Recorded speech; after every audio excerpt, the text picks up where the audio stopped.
Seja bem-vindo ao nosso projeto de Casa em Casa e nós estamos conversando sobre a história da fé.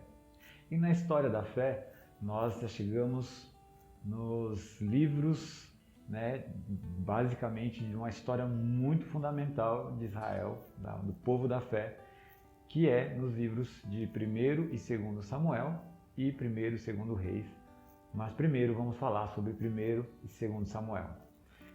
E antes de falar, primeiro eu gostaria de deixar aqui algo bem claro, que nós estamos contando a história da fé. O livro de 1º Samuel e 2º Samuel, eles são muito ricos em histórias. Então, para eu não pegar uma história em particular e deixar em detrimento das outras, então nós vamos continuar essa história da fé, mas eu recomendo que você pare com cuidado, leia os livros de 1º e 2º Samuel, porque tem muita história legal, tem muita coisa bacana lá que aviva a nossa fé, tá bom? Dito isso, quero ler com vocês primeiro livro de Samuel, capítulo 12, versículo 13, que diz o seguinte: Pois bem, aqui está o rei que vocês escolheram, vocês o pediram e o Senhor os atendeu. Vamos lembrar um pouquinho? O povo está saindo do Egito, entrou em Canaã com Josué e eles faziam tudo que parecia ser bom. Só que, quando termina o livro de Juízes, lembra a sucessão de juízes e tudo mais, a gente entra no livro de Samuel. Samuel, ele é o filho de Ana, acho que vocês lembram disso, senão o capítulo 1 já começa contando a história de Ana, que não tinha filho, e de repente ela consegue, o Senhor ouve a oração dela, ela dedica esse filho ao Senhor, e esse filho é Samuel. Samuel, ele é criado basicamente pelo profeta, pelo sacerdote Eli, e tem os filhos bem complicados, que não obedecem ao Senhor. Samuel se torna depois o último juiz, que também exerce o papel de sacerdote e de profeta, ok? Ele é o último da linhagem, então, dos juízes, e o povo pede um rei. E o povo troca o que seria a teocracia, o governo de Deus, pela monarquia, pelo governo de um rei humano. A teocracia é a ideia do rei, o rei dos reis, Deus. Mas eles pedem isso, um novo rei, então. Por que eles pedem um novo rei? Porque Israel está olhando ao seu redor e nas batalhas todo o povo tem um rei humano, um rei que lidera esses povos para as batalhas. Mas Israel não tem esse rei. Então Israel se vê prejudicado nesse sentido, E o que isso vai deixar vai deixar algo pior ainda é porque os filhos de Samuel também não são um grande exemplo assim, por isso o povo pede um rei. Samuel vai constrangido para Deus, dizendo: Deus, o povo está pedindo um rei. E Deus percebe quão Samuel está chateado, então Deus fala assim: olha, fica tranquilo, porque eles não estão negando vocês, eles estão me negando. E aí Deus fala: olha, eu vou dar um rei para vocês. Virá alguém da tribo de Benjamim te procurar, e ele será o novo rei de Israel.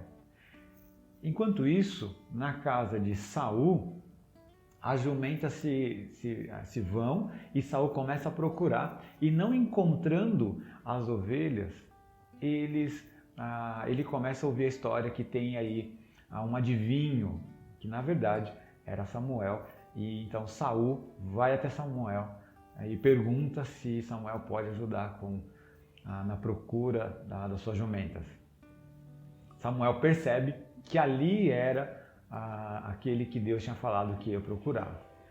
Então, quando chega Saul, e aí Saul tem todas as características de um homem forte, o povo acha ele bonito, enfim, é o rei humano que qualquer povo gostaria de ter. Então Samuel unge Saul rei de Israel.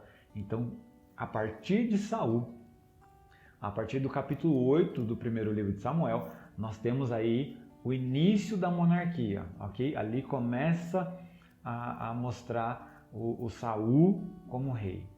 Depois, lá no capítulo 16, Davi começa a entrar, mas Davi vai segurar ainda, porque há muita história entre Davi e Samuel, por isso que eu aconselho você muito a ler os livros de Samuel. Que mais? Então Saul era de boa aparência, era um líder para a guerra, mas era fora da linhagem real. Porque Gênesis 49, 8 a 11, quando Jacó está dando as bênçãos sobre os seus filhos, Jacó fala para Judá, da sua linhagem, a sua linhagem vai governar, a sua linhagem, mais ou menos ele dizendo, a sua linhagem será a linhagem dos reis, mas Saul é da tribo de Benjamim. Então está fora da linhagem real. Mesmo assim, Saul reina em Israel por 40 anos. E ele falha. E isso é muito importante a gente saber, porque ele faz sacrifício indevido. Se você ler a história lá de 1 Samuel 13, do 8 ao 25, né? Quando ele vence, e Samuel falou, me espera para fazer o sacrifício, você não pode fazer. E como Samuel demora muito, ele acaba fazendo o sacrifício. Depois, a arrogância dele, em 14, 12, depois 24 e 25. Ele é desobediente, no capítulo 15, de 1 a 35. E aí tem a grande frase, obedecer é melhor que sacrificar. Ok? Essa frase está num contexto em que naquele tempo se sacrificava. E aí o Saul achava que sacrifício, se ele fizesse um sacrifício, estaria pago a desobediência. Enquanto Deus sempre pediu obediência e não sacrifício. Sacrifício tem a ver pela nossa desobediência, ok? E aí, mais ou menos assim que termina o livro de 1 Samuel, inicia o livro de 2 Samuel, e eu quero ler com vocês capítulo 7, versículo 16. 2 Samuel 7,16 diz o seguinte: sua casa e seu reino continuarão para sempre diante de mim. Em seu trono será estabelecido para sempre. E aí está falando sobre Davi, certo? Porque essa é uma aliança que Deus fez com Davi. Depois dos 40 anos, Saul, ele morre. E aí, depois que ele morreu, vem um outro rapaz contando a história que, de fato, Saul estava quase para morrer, mas Saul implora para que esse rapaz o mate. Então, como o rei estava pedindo, ele matou e foi contar isso como vantagem para Davi. E Davi manda matar esse rapaz, porque Davi não queria apressar a morte de Saul em nenhum segundo. Então, esse rapaz que mata Saul também é morto por Davi. E Davi começa a reinar, mas Davi não começa a reinar Israel num todo. E aí Israel tem uma pequena divisão entre o reino do norte e o reino do sul. Essa pequena divisão dura aí cerca de 7 anos, até que Davi então reina sobre todo Israel, ok? Então é uma pequena separação, que depois a gente vai ver isso no desenrolar da história, mas que ele para ali e depois Davi começa a comandar Israel como um todo.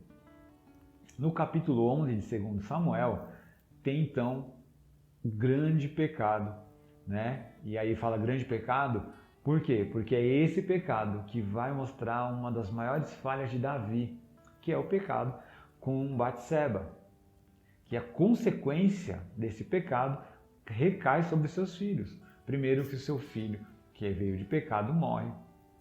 Davi manda Urias, que é o esposo de Batseba, para a guerra para ele morrer. Tem a morte do filho no capítulo 12. O pior, né, quando o negócio está ruim, tem algo pior, que é os filhos, um filho de Davi, então pegando a sua irmã, sua meia-irmã, e abusando dela, no capítulo 13. Depois que é o Amnon, Absalão, que é o irmão, né, da menina que foi estuprado, essa é a palavra por Amnon, ele vai e mata Amnon no capítulo 13, aí tem a rebelião de Absalão ainda no capítulo 13 e a sua morte no capítulo 18. Então você imagina que família é essa, em que um filho abusa da irmã, o outro vem e mata este, e a vida de Davi em casa a partir disso é uma derrota atrás da outra. É uma desgraça atrás da outra. É uma consequência muito grande do pecado, né? Às vezes a gente acha que o pecado, mesmo ele sendo mais tranquilo, digamos assim, não tem tantas consequências. Talvez para um rei desejar uma mulher não seria tão ruim, mas ela era casada. E aí, além de ser casada, ele a engravidou. E aí, para tentar cobrir o erro dele, ele não é homem o suficiente de assumir, então ele vai e tenta matar Urias, né? Primeiro ele faz com que Urias se deite com sua esposa, ele recusa por todos aqueles que estão em guerra, e aí a Davi pede para que ele então vá para a frente de batalha, e aí Urias acaba morrendo. Natã, que é o profeta da época, vai questionar Davi, e é muito interessante essa história. Vou deixar aqui com um saborzinho para você saber, ou ter curiosidade para você ir atrás e o que aconteceu a partir daí. Mas são essas as consequências do pecado, ok? Então o povo da fé que entrou em Canaã, agora eles não querem mais teocracia. É isso que os livros de 1º e 2º Samuel estão dizendo, que eles não mais querem uma teocracia, eles querem uma monarquia. Deus consente esse pedido e dá para eles um rei. Esse primeiro rei é Saul. Depois temos o rei Davi, que também reina por Israel por 40 anos, ok? Bom, dito isso, nós terminamos de olhar 1º e 2º livro de Samuel, e como sempre, nós temos 3 perguntas. Primeira pergunta: quem escolhe a liderança do povo de Deus? Na escolha de Davi, Deus manda Samuel ir até a casa de Jessé, e os parentes de Jessé, né, o pai Jessé, ele quer entregar o filho mais velho. Por quê? Porque tem mais ou menos as mesmas características de Saul, e é um atrás de outro sendo negado, e até que lembram de um esquecido, um pequenininho, ruivo, que está jogado, cuidando das ovelhas. E aí, a famosa frase, né? Quando Samuel olhou primeiro, Samuel se alegrou, e Deus falou assim: não olha como os homens, você só olha a aparência, mas eu olho o coração. Então Deus escolheu o rei Davi, né? Davi, para ser o sucessor aí de Saul. Então, grande pergunta: quem escolhe a liderança do povo de Deus? Número 2, quais características uma liderança deve ter? Um líder deve ter. E número 3, quais são as possíveis consequências do seu pecado, do meu pecado? Então, quando a gente peca, aonde pode chegar isso? Que Deus abençoe e boas reflexões.